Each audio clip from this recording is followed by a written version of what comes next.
aouzu billahi mina seytaani rajimi bismillahi rahmaani rahimi asalaamaaleykum wa rahmatullahi wa barakaatuhu. Ginnaaw bi ñu sant yàlla julli ci yonantam ba Seydina Muhammad sallallahu alayhi wa sallam fooy ma nekk ñoo leen di ziar te di leen ñaanal jàmm te di ko sàkku ci yéen rawatina yéen jamono fii ci Daaru Salaam si faaw tey nag dañoo ñëw yéen ci istixfaar muy astaxfirullah. Astaxfirullah nag mooy lépp.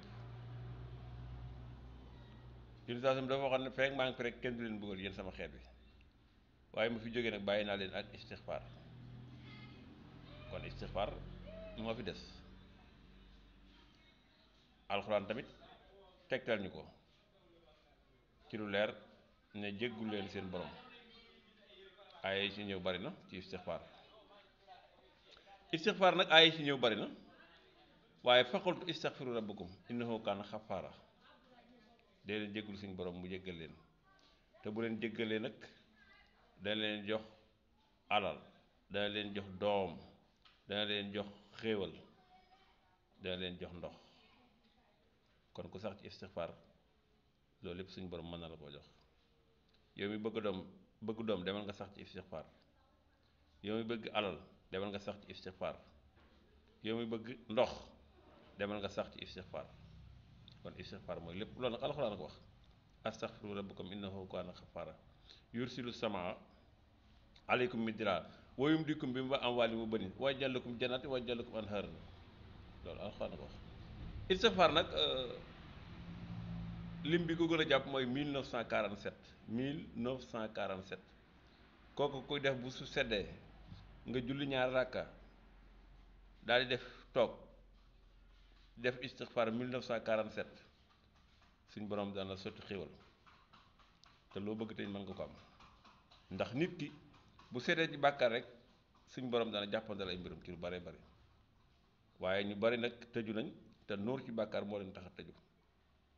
kon istixfaar day fóot nit ni sawara di lakke mat noonu la istixfaar di lakke bàkkaar ci nit ki.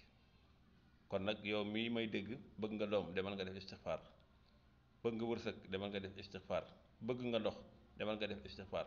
moo tax sax suñu mag ñi ci lañ daa jaar di baaw naan bu yàlla si tëwee indi ndox wala mu yéex indi ndox rek ñu ne dem leen ci jàkka yi ngeen def istixfaar. buñ ko defee ñaari nag rek nga gis xéwal day daal di ñëw moom ci lu gaaw a gaaw. kon istixfaar mooy lépp. al lim bi tamit neex na ci lool 1225 ku koy def istixfaar tamit da nga am ubbeeku te suñ borom dana la xéwalal. 1225 nag moo jàpp 175 multiplié par 7 175 mooy fidda xam ngeen ko 175 mooy fidda 175 yooyu di fidda nag boo ko multiplié par 7 dafa la jox 1225 lem la gu neex moom ci astaxfirullah mooy boo ma nee nga di ko def suñ borom dana la ubbi te da nga am xéwal incha allah bi. kon istixfaar ngoogu ngeen jël ko yonte bi ko fi bàyyi fay saa mittu fii mi istixfaar mu ne mu fi jógee rek bàyyi naa leen ak istixfaar waaye feek mi ngi fi nag moom yónni saasam kenn du ñu buggal waaye su yónni saasam nekkatu fi léegi la ñu des nag mooy istixfaar. kon nan sax ci istixfaar ku ci sax loo bëgg am ko ku ci sax tamit da nga mucc ci bàkkaar da nga set ci bàkkaar. jaam bi nag mën na ñàkk muy def ay njuumte waaye bu defee njuumte rek bu mu xaar na daal dem def istixfaaram jéggalu suñu borom te bañ nag di nuur ci bàkkaar. nuur ci bàkkaar day indi ak lëndëm, nuur ci bàkkaar day indi ay jafe-jafe ci nit ki. kon wasalaamaaleykum wa rahmatullahi wa barakaatuhu.